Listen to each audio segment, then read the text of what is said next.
అరకు అందాలను గురించి ఇప్పుడు మనం తెలుసుకుందాం. ఆంధ్రప్రదేశ్ రాష్ట్రంలోని విశాఖపట్నం నగరానికి సమీపంలో ఉన్న హిల్ స్టేషన్ అరకు వ్యాలీ.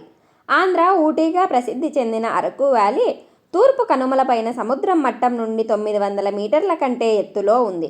36 చదరపు అడుగుల మేరకు విస్తరించబడిన అరకు వ్యాలీ ఆహ్లాదకరమైన వాతావరణం, పచ్చటి ప్రకృతి, అందమైన జలపాతాలు మరియు ప్రవాహాలతో పర్యాటకుల్ని అమితంగా ఆకట్టుకుంటోంది. సహజ సిద్ధమైన సౌందర్యానికి నిలువుటద్దంగా నిలిచే ఈ హిల్ స్టేషన్ పరిసరాలు ఆకుపచ్చటి అందాలతో కనువిందు చేస్తాయి. ఈ అరకు వ్యాలీ యొక్క అందాలు ఎన్నో తెలుగు సినిమాలలో చిత్రీకరించబడ్డాయి. జీవ వైవిధ్యానికి ప్రసిద్ధి చెందిన అనంతగిరి మరియు సుంకరిమెట్ట అభయారణ్యాలు ఇక్కడ ఉన్నాయి. ఈ హిల్ స్టేషన్ చుట్టుపక్కల ఉన్న అడవులు డే ట్రిప్కి అనుకూలంగా ఉంటాయి. ట్రెక్కింగ్ వంటి అవుట్డోర్ యాక్టివిటీలను ఇష్టపడే వాళ్ళకి అరకు వ్యాలీ అనువైన ప్రదేశం. ఒరిస్సా సరిహద్దుకి సమీపంలో ఉన్న ఈ ప్రదేశం పచ్చటి కొండల మధ్య ఉన్న సుందరమైన ప్రాంతం.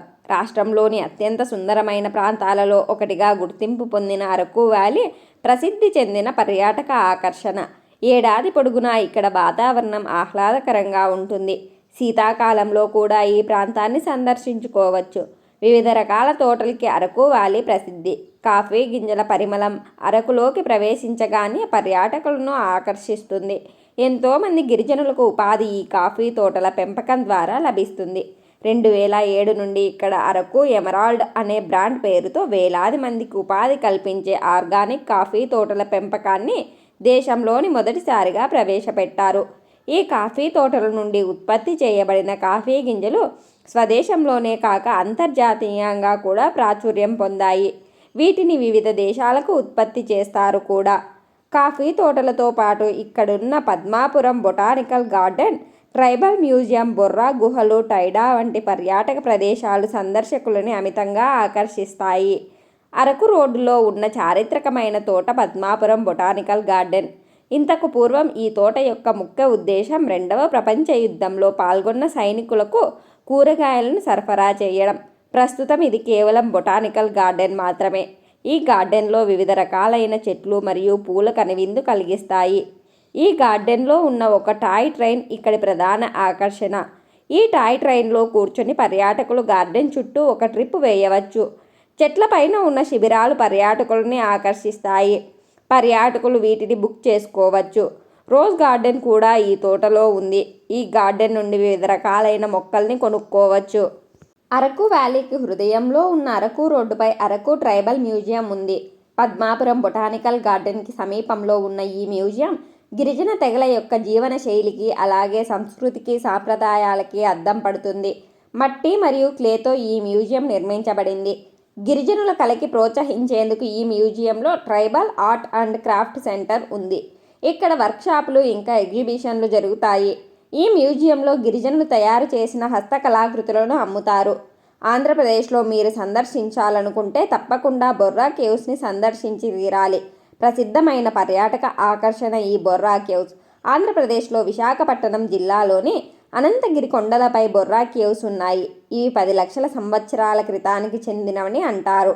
బొర్రా అంటే తెలుగులో లోతు, కేవ్స్ అంటే గుహలు అని అర్థం. కొండలపై నుండి గస్తరి నది వైపు ప్రవహించే చిన్న వాగుల వల్ల ఈ గుహలు ఏర్పడ్డాయి. ఎన్నో అడుగుల ఎత్తు ఉన్న ఈ గుహలు సహజ సిద్ధంగా ఏర్పడినవి. కొన్ని రసాయనిక చర్యల వల్ల ఇలా గుహలు ఏర్పడతాయి. భారతదేశంలోనే లోతైన గుహలుగా ఇవి ప్రాచుర్యం పొందాయి.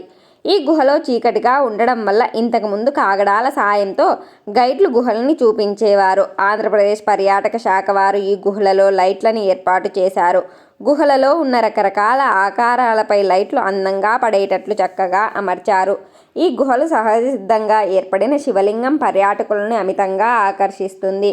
విశాఖపట్నం నుండి అరకు వ్యాలీకి చేసే ప్రయాణం పచ్చటి తివాచీ పరిచినట్టు ప్రకృతి సౌందర్యంతో, తోటలు మరియు వివిధ రకాల పొలాలతో కనులకు విందుగా ఉంటుంది. రాష్ట్ర పర్యాటక శాఖతో కలిపి అటవీ శాఖ వారు ఉమ్మడిగా ప్రారంభించిన eco tourism project Tyda, Visakhapatnam నుండి అరకు ఘాట్ రోడ్డుపై ఉన్న జంగిల్ బెల్స్ అనే అందమైన ఫారెస్ట్ రిసార్ట్ ఈ ఎకో టూరిజం ప్రాజెక్ట్ యొక్క ప్రధాన ఆకర్షణ. జంగిల్ బెల్స్ అనే ఈ ఎకో ఫ్రెండ్లీ రిసార్ట్ 5 ఎకరాల మేరకు విస్తరించబడిన ఆంధ్రప్రదేశ్ పర్యాటక శాఖచే ఇందులో బాగా సిద్ధం చేయబడిన 18 కాటేజీలు ఏర్పాటు చేయబడ్డాయి. వివిధ రకాల వన్యమృగాలకి అలాగే వివిధ రకాల జంతువులకి ఈ ప్రదేశం స్థావరం.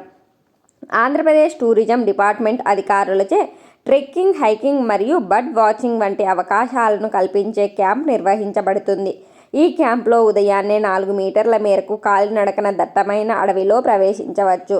ఈ ప్రాంతానికి ఎలా చేరుకోవాలో ఇప్పుడు మనం చూద్దాం. విశాఖపట్నంలో ఉన్న విమానాశ్రయం ఇక్కడ నుండి 115 కిలోమీటర్ల దూరంలో ఉంది. అరకు వ్యాలీకి సమీపంలో ఉన్న విమానాశ్రయం ఇది. దేశంలోని వివిధ ప్రాంతాల నుండి ఇక్కడికి తరచూ విమాన సేవలు ఉన్నాయి. ఈ విమానాశ్రయం నుండి అరకు వ్యాలీ చేరుకునేందుకు ట్యాక్సీ సేవలు లభిస్తాయి. విమానాశ్రయం నుండి అరకు వ్యాలీ వెళ్లే మార్గం కూడా ఎంతో అందంగా ఉంటుంది. అరకు వ్యాలీలో 2 రైల్వే స్టేషన్లు ఉన్నాయి. ఇవి విశాఖపట్నం ఈస్ట్ కోస్ట్ లైన్లో ఉన్నాయి. విశాఖపట్నం నుండి అరకు వెళ్లే రైళ్లు ఎన్నో సొరంగాలు మరియు వంతెనలను దాటుకుంటూ వెళ్తాయి. అందుబాటు ధరలోనే రైలు ఛార్జీలు ఉంటాయి. ఏడాది పొడవునా పర్యాటక తాకిడి ఉన్నందువల్ల టికెట్లు ముందుగానే బుక్ చేసుకోవాలి. విశాఖపట్నం నుండి అరకు వ్యాలీకి బస్ సర్వీసులు కూడా కలవు. ఏడాది పొడవునా ఆహ్లాదకరంగా ఉండే అరకు వ్యాలీలో వాతావరణం వివిధ కాలాల్లో ఎలా ఉంటుందో తెలుసుకుందాం. మార్చి నుండి మే చివరి వరకు అరకు వ్యాలీలో వేసవికాలం ఉష్ణోగ్రత 30 డిగ్రీల సెల్సియస్లో దాటుతుంది. మధ్యాహ్నం వెచ్చగా ఉన్న సాయంత్రాలు ఆహ్లాదకరంగా చల్లగా ఉంటుంది. జూన్లో మొదలయ్యే వర్షాకాలం సెప్టెంబర్ వరకు కొనసాగుతుంది. అక్టోబర్ మరియు నవంబర్లో కూడా చిరుజల్లులు కురుస్తాయి. ఉష్ణోగ్రత 25 డిగ్రీల సెల్సియస్కి పడిపోతుంది. నవంబర్లో మొదలయ్యే శీతాకాలం ఫిబ్రవరి చివరి వరకు కొనసాగుతుంది. 20 డిగ్రీల సెల్సియస్ కంటే తక్కువ కనిష్ట ఉష్ణోగ్రత నమోదవగా గరిష్ట ఉష్ణోగ్రత 23 డిగ్రీల సెల్సియస్కి దాటదు. సాయంత్రం మరియు రాత్రి వేళల్లో అతి శీతలంగా వాతావరణం మారుతుంది. అక్టోబర్ నుండి ఫిబ్రవరి వరకు అరకు వ్యాలీని సందర్శించేందుకు ఉత్తమ సమయం. ఈ సమయంలో వాతావరణం ఈ ప్రాంత సందర్శనకు అలాగే ప్రయాణిక అనుకూలంగా ఉండడంతో పాటు ఆహ్లాదకరంగా ఉంటుంది. సాయంత్రం అలాగే రాత్రి వేళల్లో చలి ప్రభావం ఉండడం వల్ల స్వెటర్ని తీసుకెళ్లడం మర్చిపోకూడదు.